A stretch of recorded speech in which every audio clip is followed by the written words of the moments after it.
Muito bom dia, caríssimos e caríssimas, irmãos e irmãs, companheiros de missão. Chegamos no dia do batismo do Senhor. Celebramos o batismo do Senhor com muita alegria, lembrando também do nosso batismo, da nossa festa. Hoje, de forma especial, saindo do trabalho, graças a Deus, nós estamos tendo o nosso veículo, então a gente não tem como fazer essa gravação fora dele, então a gente vem fazer aqui, até porque do lado de fora está tendo muito barulho. Vocês estão escutando aí, vou até fechar a janela aqui do veículo para a gente poder conversar melhor, né? Então, a gente olha hoje para a liturgia de hoje, capítulo 42, versículo 2 ao 4, depois versículo 6 ao 7 do profeta Isaías, é a primeira leitura. O salmo é o salmo 28, entre parênteses, 29. Já expliquei o salmo com porquê assim, porque o salmo tem a tradução Septuaginta e a tradução grega. A tradução grega e a tradução judaica, vamos falar assim. Atos dos Apóstolos, capítulo 10, versículo 34 ao 38, é a segunda leitura. E o Evangelho de Lucas, capítulo 13, versículo 15 ao 16, depois versículo 21 ao 22.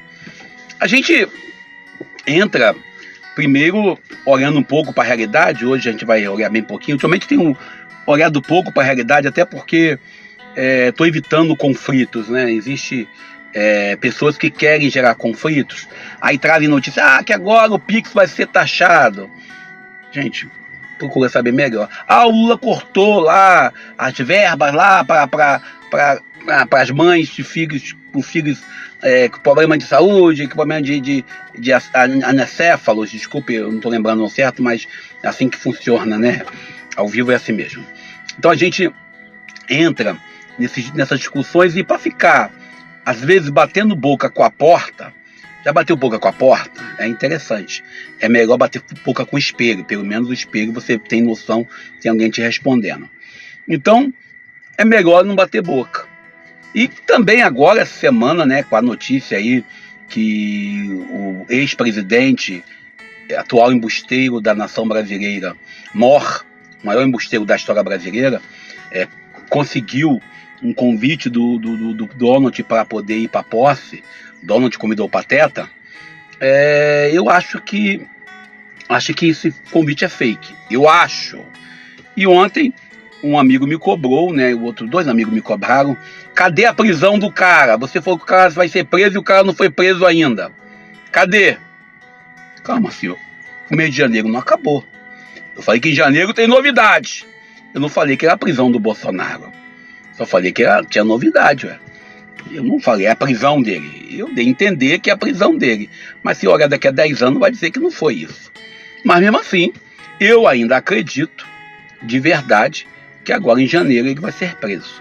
Aí ele mandou o pedido lá pro STF para liberar o passaporte dele.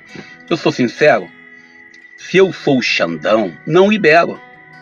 Não libero porque ele vai fugir. A não ser que o Xandão receba uma boa propina, se ele for um cara de propina, e libere ele. Se ele liberar, porque recebeu propina. Entendeu? Eu não liberaria. Até com convite do Papa Francisco eu não libero. Porque eu sei que o cidadão em questão, ele está automaticamente, né, envolvido aí numa tentativa, numa possibilidade. E sem contar que ele tem a mania de dizer que tem prova contra uma coisa e não tem prova nenhuma.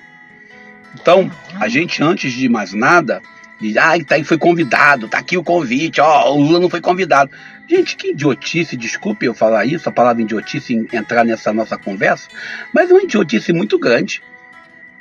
Se ele foi convidado ou não foi convidado, isso é o menor dos problemas. O grande problema da nossa conversa aqui é reconhecer que o Brasil tem, sim, alguns problemas. Alguém fala, agora o café está R$36 o quilo. É verdade, o café está caro. O arroz está não sei quantos reais. Você parou para pensar a conta da pandemia? O ex-presidente deixou lá um superávit sem pagar ninguém, dando calote nos estados, dando calote na dívida pública, você consegue ter dinheiro. Eu tô aí com de uma dívida aí pesada e tá complicado de pagar. Houve um atraso né, nenhum dos pagamentos que eu tinha que receber, eu estou devendo aí, e tá ruim de pagar, mas fazer o quê, né? É assim que funciona. Mas vamos nós falar do evangelho de hoje. Primeiro, o evangelista Lucas, ele traz para nós essa notícia, né? Estamos aqui com a Bíblia, para quem não sabe, né? Tem uma Bíblia no meu carro aqui, ó, a Bíblia Sagrada, graças a Deus, né? Essa Bíblia aqui tem comigo exatamente 31 anos, ela está comigo. É uma Bíblia minha que eu usei no meio militar, na época eu era soldado do exército, os foguinhos estão soltando, né? E contém uma história para contar dessa Bíblia aqui sempre. Tem dedicação do meu amigo Ronald Apolinário aqui, ó, no dia 30 de novembro de 94, tá aqui. Ele escreveu para mim aqui, tá até hoje aqui, né? Meu irmão Ronald Apolinário, amigo nosso, professor da faculdade aí da Rural. E então a gente, quando entra nesse evangelho, primeiro Jesus ele não pede privilégios. Atualmente a gente fala em batizar-se. O que é ser batizado? No Conselho de Leigos, do qual eu sou filiado, a gente aprende que ser batizado é assumir a cidadania batismal. Eu, Daniel Nonato, tenho que reconhecer que eu tenho uma cidadania, quase não sai, batismal. E essa cidadania, ela envolve direitos. E geralmente nós só pensamos nos direitos. Eu tenho direito ao atendimento, no caso de confissão, o padre tem que me atender na confissão, eu tenho direito a comungar aos domingos, na missa, participar da fila da comunhão, do sacrifício eucarístico, para quem é católico. Eu tenho direito. Eu tenho direito ao atendimento pastoral, mas também tenho um dever. Nós que fomos batizados e reconhecemos o nosso batismo, que é mais interessante isso, é reconhecer que somos batizados e como batizado que somos, temos obrigações em nossa sociedade, temos o dever sagrado de participar do culto e o direito sagrado de participar do culto, mas também devemos ser comprometidos em viver e conviver como irmãos. Jesus, quando se apresenta a João, ele se apresenta como mais um na fila. Como mais um. Ele não se coloca à parte. Ele não se coloca na frente de todos. E nesse tempo onde nós estamos celebrando aí o ano jubilar, o ano da esperança, estamos celebrando a esperança, estamos ano jubilar, onde várias igrejas no Brasil e nas dioceses por aí são igrejas onde prometem indulgência. Eu brincava isso outro dia, o pessoal ficou ofendido, mas eu vou falar aqui também. Não adianta você buscar indulgência se você não busca um processo de conversão. Aí existe uma regra na indulgência, que para quem não sabe, a indulgência é uma cartinha que você recebe, que você está perdoado, você pode ir para o céu se morrer naquele momento. Mas se você for fazer a indulgência apenas por fazer, essa indulgência é vazia. Não, porque agora... Aí eu lembro que às vezes nós achamos que por sermos batizados, somos melhores do que aqueles que não são.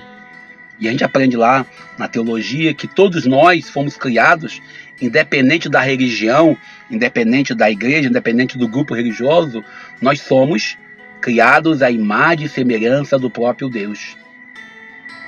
A diferença é que quando a gente é batizado, a gente assume essa imagem, assume essa filiação, recebendo como Jesus a força do Espírito Santo. O interessante, a gente vai começar, esse evangelho vai ser continuado depois lá no período da quaresma. Jesus, após o seu batismo, ele vai para o deserto. E nós somos chamados a vivermos no deserto da nossa realidade, da nossa vida. Essa semana toda que passou, nós lemos textos onde Jesus era reconhecido por João, onde Jesus chamou pessoas para segui-lo, onde Jesus curou leprosos, curou pessoas diversas. E hoje, Jesus ele é batizado. Uma das missões que nós temos como povo batizado também é curar.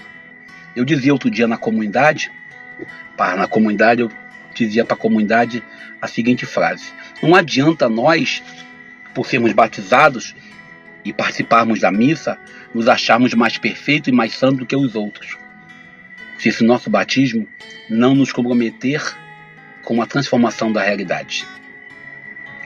A gente, quando pensa em ser batizado, a gente pensa em muitas coisas, mas a coisa mais importante é ter consciência de quem nós somos, aonde nós vamos parar. Tem uma canção famosa que a Igreja Católica canta, também algumas evangélicas eu já vi: o meu lugar é o céu, lá eu quero morar. Mas para você ir morar no céu, deve buscar viver o céu aqui. Outro dia eu dizia num bate-papo com 2 amigos de trabalho que para ser santo, para ser declarado santo no céu, como diz Dom Luciano Bergamin, meu querido bispo emérito, nós devemos também viver a santidade aqui nesta realidade. Se nós queremos que o céu aconteça no mundo, é preciso compromisso com o tripé que eu citei outro dia. O tripé que é a profecia. Pelo batismo nós somos confirmados na missão de anúncio. Essa é a missão do profeta, mas também de denúncia. Somos confirmados na missão de servir. Essa é a missão do rei. O rei é aquele que serve.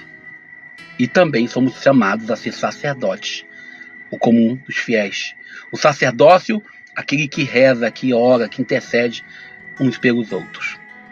O batismo, eu já disse isso em outros vídeos, tem outros vídeos que a gente vai colocar aqui na descrição para vocês, onde nós falamos sobre o batismo do Senhor, inclusive sobre esse evangelho, que é o evangelho de hoje, Lucas capítulo 3, versículos 15 ao 16 e versículos 21 ao 22, onde a gente olha bem claro que Jesus, ao aproximar-se de João, ele traz com ele uma certeza: se faz necessário seguir a lei, seguir o rito.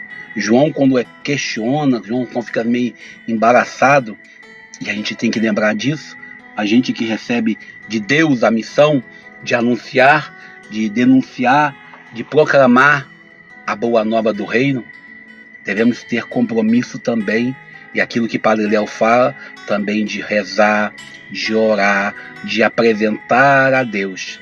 Antes de você ir pregar, para quem é pregador, para quem frequenta a igreja, é ministro da palavra, para quem é padre, para quem é bispo, para quem tem cargo na igreja, seja qual for, antes de você vir para cá pregar, dedique um tempo semelhante para a oração. Pois, como diz lá no Cursilho de Cristandade, do qual eu sou parte ainda, o Cursilho de Cristandade, o movimento de cursilhos, nós devemos fazer tudo depois de uma oração. O próprio Cristo fazia isso. E o Cristo, quando se apresenta a João, se apresenta sabendo do seu papel, sabendo da sua obrigação, de como parte do povo judeu, como parte daquele movimento. E aonde ele foi? Ele foi ao Jordão, ele foi aonde estava João. Ele não pediu primazia, não pediu, olha, não, me manda aqui que eu tenho direitos. E aí eu recentemente, para terminar essa conversa, teve um cidadão aí de uma igreja evangélica, né, falando que é importante que nas igrejas tenha área VIPs, reconhecendo que nossas igrejas, e não só a igreja católica, mas também outras igrejas, têm, e com todo respeito, né, eu tenho que falar isso, com todo respeito, tem agora o cristão VIP. Quando, na verdade, a salvação que o Papa Francisco poderá receber é a mesma salvação que você e eu podemos receber. Não existe céu VIP, não existe igreja para membros VIPs. Ou nós somos irmãos iguais perante a realidade de Deus, ou somos apenas, desculpe pela palavra, qualquer coisa menos cristão. Por isso, ser batizado é reconhecer a nossa condição de cidadãos dos céus que habitam a terra, cidadãos dos céus que moram nessa realidade humana, cheia de falhas, mas nós, mesmo com nossas falhas, devemos perseverar. Que Deus nos abençoe e nos ajude, que possamos ser fiéis ao amor de Deus. Que Deus, que é Pai, Filho e Espírito Santo, esteja sobre nós para que possamos reconhecer o nosso batismo, pois foi assim que a gente foi batizado. Eu fui batizado em nome do Pai, do Filho e do Espírito Santo, e que eu possa, perante esse Deus de amor, ser fiel ao seu amor e à sua missão. Deus nos ajude. Eu sou Daniel Nonato. Bom dia!